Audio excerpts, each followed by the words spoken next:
Norway ഉയർത്തിയ കടുത്ത പോരാട്ടം അതിജീവിച്ച് ഇംഗ്ലണ്ട് ലോകകപ്പ് സെമിയിൽ. ജൂഡ് ബെല്ലിംഗ്ഹാം ഇരട്ട ഗോളുമായി തിളങ്ങിയ മത്സരത്തിൽ 1-നെതിരെ 2 ഗോളുകൾക്കായിരുന്നു ഇംഗ്ലീഷ് ടീമിന്റെ ജയം. ബ്രസീലിനെ വീഴ്ത്തിയുള്ള നോർവേയുടെ വൻ കുതിപ്പ് അവസാനിച്ചിരിക്കുന്നു. മധ്യനിര താരം ജൂഡ് ബെല്ലിംഗ്ഹാമിന്റെ ഇരട്ട ഗോളുകൾ ഇംഗ്ലണ്ടിന്റെ സെമി ഫൈനൽ പ്രവേശം സാധ്യമാക്കി. നിശ്ചയ സമയത്ത് ഇരു ടീമുകളും ഓരോ ഗോൾ വീതം നേടി ശക്തമായ സമനില പാലിച്ചതിനെ തുടർന്ന് എക്സ്ട്രാ ടൈമിലായിരുന്നു ഇംഗ്ലണ്ടിന്റെ വിജയ ഗോൾ പിറന്നത്. നോർവേ ഉയർത്തിയ കടുത്ത പോരാട്ടം അതിജീവിക്കാൻ ഹാരി കെയ്നിന്റെ നേതൃത്വത്തിലുള്ള ഇംഗ്ലീഷ് പട മയാമി മൈതാനത്ത് നന്നേ പാടുപെട്ടു. 36-ാം മിനിറ്റിൽ ആൻഡ്രിയാസ് ഷെൽറപ്പിലൂടെ നോർവേ ലീഡ് പിടിച്ചെങ്കിലും ആദ്യ പകുതി അവസാനിക്കും മുമ്പ് തന്നെ ഇംഗ്ലണ്ട് മറുപടി നൽകി.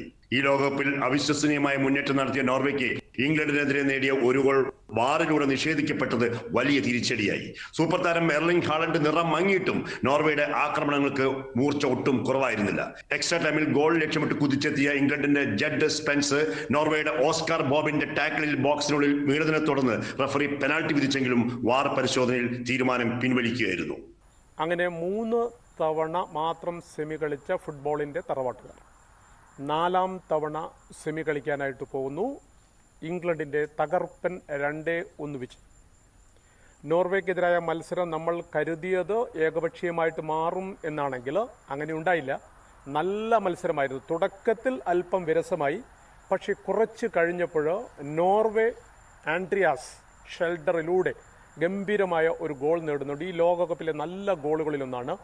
ആ ഗോളിന് ശേഷമാണ് കളിയിലേക്ക് ലൈഫ് വന്നത്. 1-ാം പകുതിയുടെ അവസാനത്തിലേക്ക് വരുമ്പോൾ ജൂഡ് ബെല്ലിംഗ്ഹാം റയൽ മാഡ്രിഡിൻ്റെ കളിക്കാരനാണ്. ഈ ലോകകപ്പിൽ ഹാരി കെയ്ൻ കഴിഞ്ഞാൽ ഇംഗ്ലണ്ടിൻ്റെ സൂപ്പർ താരമായിട്ട് ഉദിക്കുന്ന മിഡ്ഫീൽഡറാണ്. നല്ല സ്കോറാണ്. അദ്ദേഹത്തിൻ്റെ ഗോളിൽ കളി 1-1 വരുന്നു. ഇടവേളയ്ക്ക് ശേഷം നമ്മൾ കാണുന്നു ഇംഗ്ലണ്ടിനെ വെല്ലുവിളിച്ചുകൊണ്ട് നോർവേക്കാർ കളിക്കുന്ന കാഴ്ച. 2 വിങ്ങുകളിലായിട്ട് 2 പയ്യന്മാർ വരുന്നുണ്ട്. ഒന്ന് നൂസയാണ്, മറ്റൊന്ന് ബോബാണ്. ഈ 2 പേരും വന്നതോടുകൂടി ഏത് നിമിഷവും, അതായത് ജോനാഥൻ പിക്ഫോർഡ് എന്ന് പറയുന്ന ഇംഗ്ലീഷ് ഗോൾ കീപ്പർ, അദ്ദേഹത്തിന് ഇന്ന് നല്ല ദിവസമായിരുന്നില്ല. പല പിഴവുകളും അദ്ദേഹത്തിന് പറ്റി. അദ്ദേഹം പിഴക്കും എന്ന് കരുതിയെങ്കിൽ ഭാഗ്യം എന്തായാലും ഇംഗ്ലീഷ് താരങ്ങൾക്കൊപ്പം അല്ലെങ്കിൽ ഇംഗ്ലീഷ് ടീമിനൊപ്പമായിരുന്നു. അർജന്റീന സ്വിറ്റ്സർലൻഡ് മത്സര വിജയികളായിരിക്കും സെമി ഫൈനലിൽ ഇംഗ്ലണ്ടിന്റെ എതിരാളികൾ. Suresh Edappal, sports desk, Doordarshan news.